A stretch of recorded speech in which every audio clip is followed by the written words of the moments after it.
ولسمشر غني د تنفسي آلو د قاچاق په اړه د راپور هرکلی وکړ.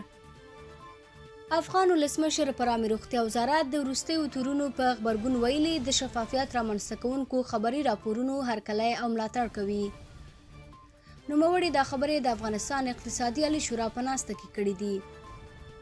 ارګ په دې اړه د ولسمشر غني له قوله زیاته کړې د افغانستان حکومت د مطبوعاتو له لوري د هغو خپرو شوي راپورونو چې د شفافیت د رامنځته کېدو او د فساد د مخنیوي لامل کیږي نه یوازې هرکلی کوي بلکې په دا برخه کې د مطبوعاتو کلک ملاتړی هم دی.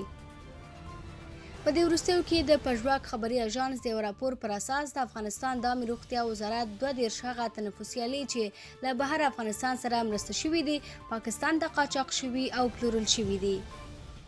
که څه هم د ولسمشر غني لومړي مرستیال امرالله صالح او د عامې روغتیا وزارت دا واضح دروغ وبللې او ښاغلي صالح دا د پنجاب تبلیغات وبلل، خو د پژواک خبري آژانس مشر دانش کړوخیل په یوه ناسته کې وویل چې پر خپلو ادعا ولاړ دی او هیڅکله به ترې لاس په سر نشي. خلکو همداراز د پژواک خبري آژانس د دې راپور تود هرکلی کړی، ترې ملاتړ کړی او له دوی غوښتي چې له خپل راپور په شا نشي او پر حکومت یې غږ کړی چې ژر تر ژره دې ملت ته سپیناوی ورکړي. ولسمشر د دې کار هرکلی وکړ او په دې اړه به څېړنې پیل شي او وروسته به یې له ملت سره پایلې شریکې شي.